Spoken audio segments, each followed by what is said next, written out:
You are the left, you leaned, and you were a prisoner to the extreme left in a lot of people's eyes. Well, guess what? Most of America doesn't operate on the fringes. Whether you're left or you're right, you're relatively centrist. You believe in compromise, negotiation, working with one another. Nobody gets to get everything they want. The problem is those on the fringes continuously push for you to get everything you want. Hi guys, welcome back to the channel. So as the news broke of Trump's election win, the reactions also started coming in. And of course we expected some meltdowns. And boy, some people didn't disappoint. No!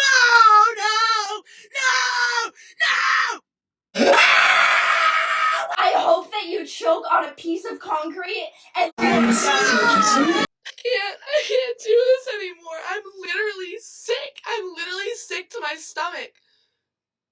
What has happened to America? What has happened to democracy? But the most interesting meltdowns were that of the celebrities and the commentators and the press even, knowing that they're now irrelevant. We are about to enter a political period that will have consequences for the rest of our lives. Let's be honest, it was a terrible night last night. It was a terrible night for women, for children, for the hundreds of thousands of hardworking immigrants who make this country go, for healthcare, for our climate. But hey, the President of the United States doesn't have negative things to say. To him, it's not so much doom and gloom as the celebrities are making it out to be. I've said many times, you can't love your country only when you win. You can't love your neighbor only when you agree. Something I hope we can do, no matter who you voted for, is see each other not as adversaries, but as fellow Americans. Bring down the temperature. But one person whose meltdown really stood out to me was that of Sunny Hostin, on her own show, refusing to take some time for self-reflection, refusing to take some time to look into her own party, the party that she promoted, and to ask what went wrong. According to Sunny, it all comes down to two things, or three: misogyny, racism, and disinformation. That's why Trump won in a landslide, apparently. And there is nothing more infuriating than listening to the so-called conservatives on the show who are there just to pretend that they're not in an echo chamber. But they all agree with each other, they all give each other a pat on the back for their self-righteousness, while looking down on the mean, racist Trump supporters, many of whom include Latinos, black people in this country. But apparently Latinos aren't even exempt from being given the label of racists and bigots, all because they voted for what is in their best interests. We have the Alyssa Farah Griffins of this world, the Anna Navarros, who claim to be conservatives. Can you believe it? But I must give Alyssa some credit, because she is willing to do some self-reflection. She is willing to take stock and ask the question and answer it honestly. Where did the Democratic Party go wrong? But Sunny don't want to hear it. Alyssa decides that perhaps now is a better time than ever to state the obvious. So she touches upon a few reasonable points. The fact that the nation elected somebody like Donald Trump, who even people who voted for him, I talked to so many of these people, will say, I don't like him, I don't like the things he says, but I felt like my life was better under him. I think that a lot of Democrats missed the moment. They were looking at the micro and not the macro. Do you think the Republicans missed the moment? What about a postmortem on the Republican Party, which is the Trump party right now? They just swept, though. I mean, I've been talking about what I'd like to see from the Republican Party. They won, but they're morally bankrupt. But America just gave them. So let me just make my point here. So we go to the whataboutisms, a favorite of Sunny's. But what she's failing to acknowledge is that the Republicans won in a landslide.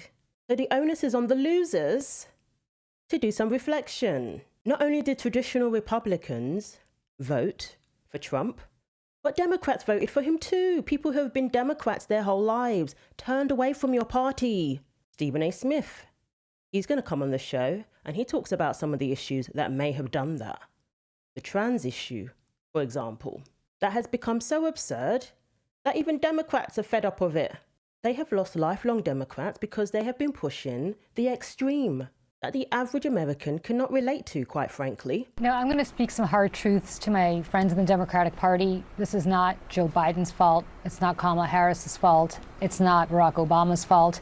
It is the fault of the Democratic Party in not knowing how to communicate effectively to voters. We are not the party of common sense, which is what the message that voters sent to us.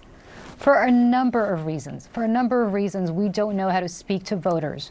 When we address Latino, and language has meaning. When we address Latino voters as Latinx, for instance, because that's the politically correct thing to do. It makes them think that we don't even live on the same planet as they do. When we are too afraid to say that, hey, college kids, if you're trashing a campus at Columbia University because you're unhappy about some sort of policy and you're taking over a university, and you're trashing it and preventing other students from learning, that is unacceptable. But we're so worried about alienating one or another cohort in our coalition that we don't know what to say when normal people look at that and say, wait a second, I send my kids to college so they can learn, not so that they can burn buildings and trash lawns, right?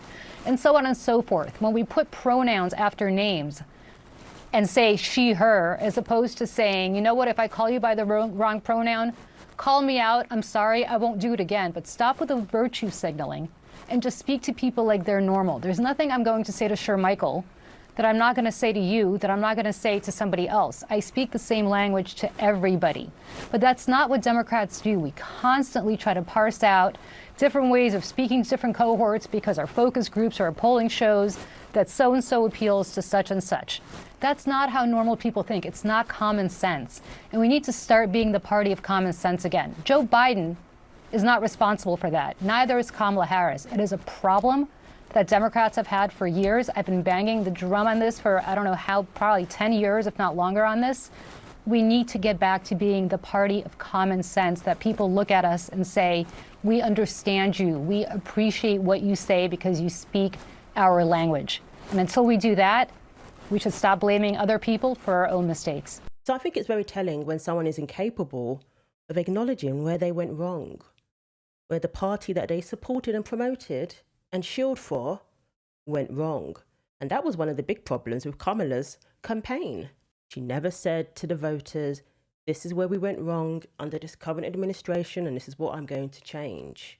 She failed to differentiate herself from Joe Biden on that very show. Sonny, you probably had a part to play in the demise of her campaign. Well, if anything, would you have done something differently than President Biden during the past 4 years? There is not a thing that comes to mind in terms of, and I've been a part of most of the decisions that have had impact. Because it was on The View where she made it clear that she was basically going to be more of the same. And as Alyssa touches upon here, people can compare 4 years of Trump with 4 years under Biden-Harris. And there's no contest. People were better off financially. There were no wars, certainly no proxy wars. The borders were a lot more secure. We weren't hearing as much of these horrific stories of people losing their lives because of soft on crime policies, because of open borders. Reproductive rights was literally the only thing that she ran on. I even remember a time when they were asked, what has Kamala achieved as vice president? And they couldn't answer it. I remember that on this very show. They couldn't answer it. And unfortunately for Democrats, people were not convinced that she was going to achieve much more as president either. So you have people talking about, well, how did he win Michigan? Because Democrats are saying, oh, she should have talked more about Gaza. No, union halls were empty. Dearborn went for Donald Trump. This is not about a micro issue like Gaza. It's people saying the cost of living is too high. The wages are too low. My life felt better under him. And I know what we'll say. Well, Goldman Sachs says the economy will do better under her. The analysts at UPenn and Wharton. We'll see. Nobody who is struggling to make ends meet at the table, like how am I going to pay this bill, cares what Wharton professors say about the economy. With misinformation. And just one more thing I want to say. this issue of abortion, which I hope we can unpack more, there are a lot of women who cared about abortion, but they were in states like Pennsylvania where they don't have an ultra-restrictive abortion law. They were voting more because they're like pocketbook issues matter more than if a woman in Alabama is able to get an abortion. But they're going to do worse under a Trump administration. The only people that are going to do well are the millionaires and the billionaires. And finally, we talk a lot about these different demographics and these assumptions of where they're going to go. Latinos in Texas, a district that's 97% Latino, went 75 percentage points for Donald Trump. Why? Misogyny. It's on the border. It's the border misogyny. crisis is on their doorstep. And they were begging people to care about it for years. We need to take some lessons. That's what that was. The lessons are not Knock, misogyny. knock. It's amazing how she's come to that conclusion and completely dismissed everything that Alyssa said there. That people actually care about being able to afford groceries. People actually know the benefits of a strong, thriving economy. And it's reflected in their bank accounts. It's reflected in their ability to buy a house. So it doesn't matter what the economist has come out with or what these so-called experts have said. That doesn't mean anything if it's not reflected in your everyday life. We didn't need the economist and all of these experts to convince us that the economy was thriving under Trump. We didn't need them to convince us and tell us not to believe what our eyes are showing us. Sunny is also the same person who said that people are uneducated. And that's why they voted for Trump. She also touches upon that again when Stephen A. Smith talks about the trans issue. She says that it's due to disinformation. So Stephen A. Smith does make some interesting points, to be fair. He talks about independence, and he says that they're looking at Kamala and thinking, you didn't earn a single vote. Now, I believe there's conservatives and even some Democrats who had that same thought process. They're looking at her and thinking, you were installed. The Democrats didn't have proper primaries. They made sure of that. RFK Jr. wanted to run. Tried to run and they had to go independent. So how can they claim to be the party of democracy? It felt like gaslighting. So he speaks about that, and then he speaks about the war in Ukraine. And this is another thing that Sunny fails to acknowledge. People are going to notice that I'm struggling, but yet the people who are supposed to be looking out for the interests of Americans are sending billions overseas. It's as simple as that. And Trump won the popular vote, projected to get the House. They won the Senate. That sends a clear message that people were not buying it. Everything you were selling, people were not buying it. So Stephen touches upon the trans issue, but the Democrats elevated this issue to such an extreme that it ended up alienating regular people. It ended up alienating the very people who would have voted for them if they were more reasonable, if they were more moderate. I think the Republicans are sort of an extreme fringe party. No, I don't think that they're an extreme fringe party. I think that they're operating against those they believe are extreme on the left. Like, for example, when you talk about the LGBTQ community, I'm a fiscal conservative and I'm a social liberal. I'm fiscal with my dollars. I ain't apologizing for not wanting to pay high taxes to anybody. I'm not apologizing for that, right? But outside of that, I'm pretty liberal. Live and let live, okay? But you had folks on the left that were introducing some things when we got in the whole transgender issue, and they were talking about bathrooms, or they were talking about males transitioning to females and competing against girls in sports and stuff like that. These That's are less than 1% of the population. I understand that, But you know what? but see, but I think that's where the mistake is made. Yeah, You're saying it's ridiculous. I don't disagree with you. Yeah. But most of the voters out there don't think like that. But that means they don't have the information. Okay, but 90% of the voters don't have the information. If you're out there busting your tail to make ends meet and to pay your bills, and you're going to work every day, and you got a family to take care of, and you got to you're in New York City, you're getting stuck 2 hours of your day, get stuck in traffic. You understand? You got a whole bunch of stuff to go through. You don't have time to know what you and I know. Maybe you need to listen to the news when you're in traffic. Well, again, I agree with that. So it's because people are uninformed. It's because of disinformation. And she had the nerve to say it was 1% of the population. That's what we've been saying this whole time. But yet it's affecting our legislation. It's erasing women, 50% of the population. It's affecting our daughters when they go to school. All for 1% of the population. When again, people don't have a problem with those who want to live the way they want to live. But this administration has allowed it to infringe upon the rights of 50% of the population. We have people's speech being policed. We have people being punished because they won't use certain pronouns or because they misgender. Most people don't think it's necessary to have pronouns in your email bios when you clearly are a woman or you're clearly a man. But in some corporate environments now, it's required. And if you push back against that, ooh, be careful. You may end up losing your job. Or maybe you won't get promoted now because you don't play the game. So now it's not a big deal. It doesn't affect anybody. That's what she was trying to imply there. But that is simply not true. Elliot Page, who was on their show looking miserable, by the way, not looking very healthy, pushing for kids to have hormones, puberty blockers, surgeries, permanently altering their bodies. So it's this after the fact attitude where Sunny is acting like it's not a big deal, no one's really affected by it. And if you think you're affected by it, it's because of disinformation. That is the very attitude that caused the Democrats to lose miserably. Kamala couldn't even answer if she still supported gender reassignment surgeries for inmates and illegal immigrants.